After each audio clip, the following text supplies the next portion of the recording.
నమస్తే welcome to 30/60 నేను ప్రతిభ ముందుగా హెడ్లైన్స్ కొద్ది గంటల్లో కృష్ణా గోదావరి సంగమం ఘనంగా ఏర్పాట్లు చేసిన ఏపీ ప్రభుత్వం కొండవాలు ఆక్రమణలపై దృష్టి పెట్టిన విశాఖ యంత్రాంగం కొనసాగుతున్న కూల్చివేతల పర్వం షీలాను వెంటాడుతున్న వాటర్ ట్యాంకర్ స్కామ్ ఆగస్టు 26న విచారణకు రమ్మని ఏసీబీ నోటీస్ ఎంజీఆర్ పెంపుడు కూతురుకు యావజ్జీవ శిక్ష బావను హత్య చేసిన కేసులో చెన్నై సెషన్స్ కోర్టు తీర్పు కాసేపట్లో గోదావరి జలాలు కృష్ణమ్మలో కలవనున్నాయి. వారం రోజుల కిందట సీఎం చంద్రబాబు పట్టిసీమ నుంచి గోదావరి జలాలను కృష్ణానదిలోకి విడుదల చేశారు. ఆ జలాలు కాసేపటికి కృష్ణా జిల్లా పల్లెర్లమూడికి చేరనున్నాయి. గోదారమ్మకు ఘన స్వాగతం తెలిపేందుకు అధికారులు అన్ని ఏర్పాట్లు పూర్తి చేశారు. ఇబ్రహీంపట్నం సమీపంలోని ఫెర్రీ దగ్గర గోదావరి జలాలు కృష్ణానదిలో చేరనున్నాయి.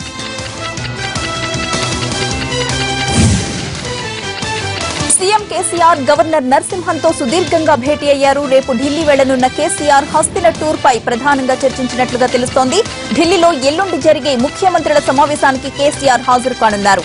మరోవైపు ఇటీవల విజయవాడ వెళ్లిన గవర్నర్ రెండు రాష్ట్రాల మధ్య సమస్యలపై చంద్రబాబుతో చర్చించారు. ఆ విషయాలు కేసీఆర్ గవర్నర్ మధ్య చర్చకు వచ్చినట్లు తెలుస్తోంది. మైనింగ్ శాఖలో అక్రమాలపై మంత్రి కేటీఆర్ కొరడా జులిపించారు. అక్రమాలకు పాల్పడ్డ మహబూబ్ నగర్ గుడిబండ రీచ్ అనుమతిని రద్దు చేశారు. ఏడీని రాయల్టీ ఇన్స్పెక్టర్ ను సస్పెండ్ చేశారు. మైనింగ్ లో అక్రమాలకు పాల్పడితే కఠిన చర్యలు తప్పవని హెచ్చరించారు. క్షేత్రస్థాయిలో పర్యటనకు ఉన్నతాధికారులతో బృందం ఏర్పాటు చేశారు. మైనింగ్ ఆదాయం జాతి సంపద అని అది ప్రజలకే చెందాలని అన్నారు కేటీఆర్.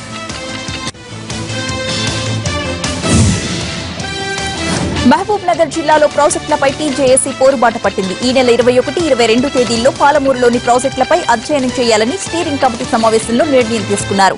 ఆగస్టు తొలి వారంలో నిరుద్యోగుల సమస్యలపై టీజేఏసీ సదస్సు నిర్వహిస్తుందని కోదండరాం తెలిపారు.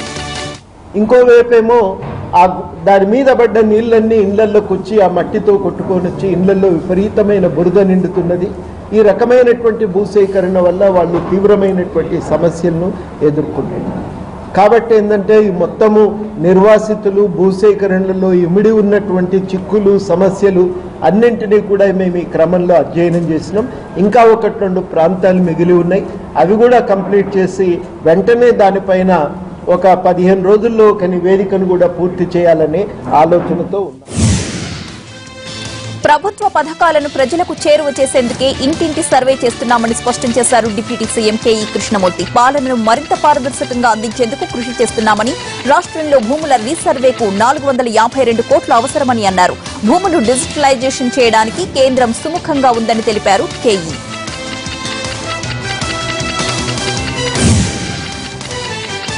నీట్ పై ఆర్డినెన్స్ జారీ చేయడం సరికాదని సుప్రీంకోర్టు అసంతృప్తి వ్యక్తం చేస్తూ కేంద్ర ప్రభుత్వానికి నోటీసులు జారీ చేసింది. నీట్ ఆర్డినెన్స్ పై దాఖలైన పిటిషన్ పై ఈ రోజు విచారణ జరిగింది. తీర్పు తర్వాత ఆర్డినెన్స్ జారీ చేయడం సరికాదని అభిప్రాయపడింది. అయితే ఆర్డినెన్స్ పై మధ్యంతర ఉత్తర్వులు ఇచ్చేందుకు సర్వోన్నత న్యాయస్థానం నిరాకరించింది. పిటిషన్ పై విచారణ సమయంలోనే కొన్ని రాష్ట్రాలు ప్రవేశ పరీక్షలు నిర్వహించుకున్నాయని కోర్టుకు కేంద్రం వివరించింది. ఆర్డినెన్స్ పై మధ్యంతర ఉత్తర్వులు ఇస్తే మళ్లీ విషయం మొదటికొస్తుందని అటార్నీ జనరల్ వివరణ ఇచ్చారు.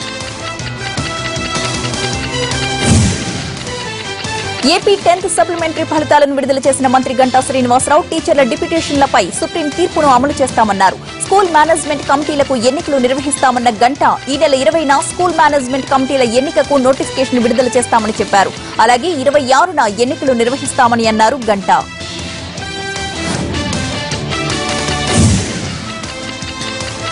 రలోని పోలీస్ కానిస్టేబుల్ పోస్టులకు నోటిఫికేషన్ విడుదల చేస్తామన్నారు ఏపీ డీజీపీ జేవీ రాముడు.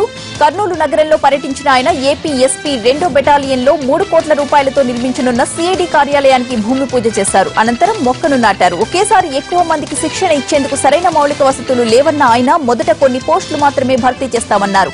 అనంతరం మిగిలిన పోస్టులు భర్తీ చేస్తామన్నారు.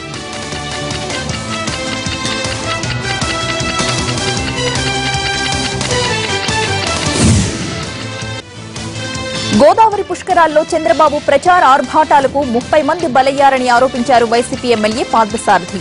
పుష్కర తొక్కిసలాటపై ఏర్పాటు చేసిన కమిషన్ ఏమైందని ప్రశ్నించారు ఆయన. హిందూ సంప్రదాయాలు పుష్కరాలపై గౌరవం ఉంటే ప్రభుత్వం గుళ్లను కూల్చివేసేది కాదని అన్నారు పార్థసారథి. మర్చిపోలేదు ముఖ్యమంత్రి గారు పుష్కరాలను కూడా నేనే ప్రారంభించాలి, నేనే మొట్టమొదటి స్నానం చేయాలనే ఒక ఆలోచన మూలంగా అక్కడ ఆలస్యం అవటం, స్టాంపేడ్ జరుగుతాం, అన్ని దిక్కుల నుంచి ఒకటేసారి భక్తులు పోటీకి రావడం కారణం అని చెప్పేసి ఆ రోజు కలెక్టర్ గారు కూడా రిపోర్ట్ ఇచ్చారు. దాని మీద వేసిన కమిషన్ కాలపరిమితి అయితే 29/6/2016కి పూర్తయింది. కానీ ఎక్కడా కూడా ముఖ్యమంత్రి గారిని ఆయన ఎంక్వైరీ చేయడం కానీ లేకపోతే ఆయన అభిప్రాయాలు తెలుసుకుంటానికి కమిషన్ ప్రయత్నం చేసినట్టయితే ఎక్కడ కనపడతలా. ముఖ్యమంత్రి గారిని ఈ విషయంలో కనీసం ఏం జరిగింది అని తెలుసుకుంటానికి విచారణ కూడా చేయకపోవటం చాలా దురదృష్టకరంగా మేము భావిస్తా ఉన్నాం. గోదావరి పుష్కరాల్లో 30 మంది దుర్ఘటనలో మరణిస్తే కృష్ణా పుష్కరాలు ప్రారంభం కాకముందే 30 గుడుల్ని కూల్చేయటం జరిగింది ప్రభుత్వం. అసలు ఈ ప్రభుత్వం హిందూ సాంప్రదాయాలు, హిందూ మత విశ్వాసాల మీద గౌరవంతో ఈ కార్యక్రమాలు చేస్తున్నాయా, లేక ఈ పుష్కరాల కార్యక్రమాలని ఒక దోపిడీకి ఒక ఆయుధంగా మలుచుకుంటున్నాయా ప్రభుత్వం తెలియజెప్పాల్సిన అవసరం ఉందని చెప్పేసి మనగా. కృష్ణా జిల్లా విజయవాడ ప్రభుత్వ వైద్యశాలలో పసికందు మాయమైంది. ఇంక్యుబేటర్ లో ఉంచిన శిశువు అదృశ్యమయ్యాడు. చిన్నారికి కామెంట్లు కావడంతో ఇంక్యుబేటర్ లో ఉంచారు. తల్లి పాలిచ్చిన తరువాత సిబ్బంది ఆమెను గది నుంచి బయటకు పంపించారు. కాసేపటి తరువాత చూసేసరికి చిన్నారి మాయమైంది. ఆసుపత్రి సిబ్బంది తీరుపై కుటుంబ సభ్యులు ఆందోళన చేపట్టారు. వైద్యులని అడిగితే నిర్లక్ష్యంగా సమాధానం చెబుతున్నారని మండిపడ్డారు. తల్లి ఫిర్యాదుతో ఆర్ఎంఓ పోలీసులు విచారణ చేపట్టారు. ప్రజా సంఘాలు, రాజకీయ నాయకులు కూడా ఆందోళనకు దిగడంతో ఆసుపత్రి వద్ద ఉద్రిక్త పరిస్థితి నెలకొంది.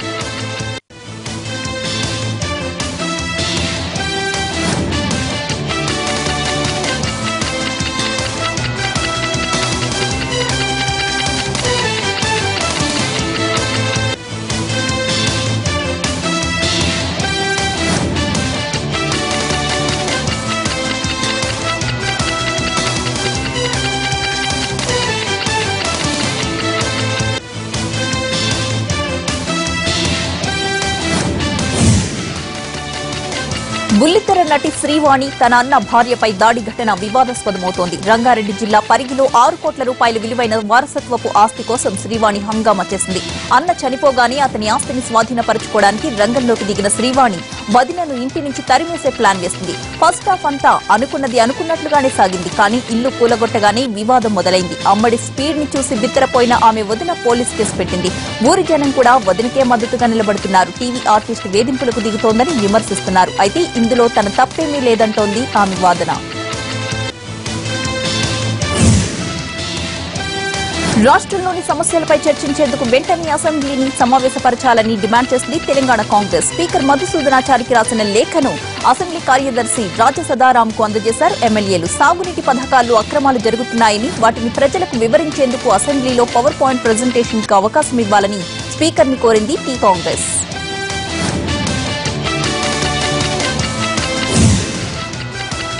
భార్య మీద అనుమానంతో అగ్ని పరీక్ష చేయాలనుకున్నాడు ఓ అనుమాన పిశాచ్. కృష్ణా జిల్లా జగ్గయ్యపేట మండలంలోని చిల్లకల్లులో జరిగింది ఈ అమానుషం. సంచార జాతికి చెందిన తిరుపతమ్మపై తన భర్త బాలకృష్ణకు అనుమానం ఎక్కువైంది. దీంతో పెద్దల సమక్షంలో పంచాయతీ పెట్టాడు. వారు అగ్ని పరీక్ష చేయాలని తీర్పిచ్చారు. దీంతో ఆమె బాగా కాలిన ఇనుప రాడ్డును పట్టుకోవడానికి సిద్ధపడింది. విషయం తెలుసుకున్న పోలీసులు వచ్చి అగ్ని పరీక్షను అడ్డుకున్నారు. అయితే ఈ ఘటనతో తమ కుల పెద్దలకు ఎలాంటి సంబంధం లేదని పోలీసులకు వివరణిచ్చారు భార్యాభర్తలు. తమ బిడ్డను మెర్సీ కిల్లింగ్ కు అనుమతించాలని రాష్ట్ర హక్కుల సంఘానికి పిటిషన్ దాఖలు చేశారు తల్లిదండ్రులు. జగద్గిరిగుట్టకు చెందిన తమ చిన్నారి హర్షిత కాలేయ సంబంధిత వ్యాధితో నరకయాతన అనుభవిస్తోందని తల్లిదండ్రులు ఆవేదన వ్యక్తం చేశారు.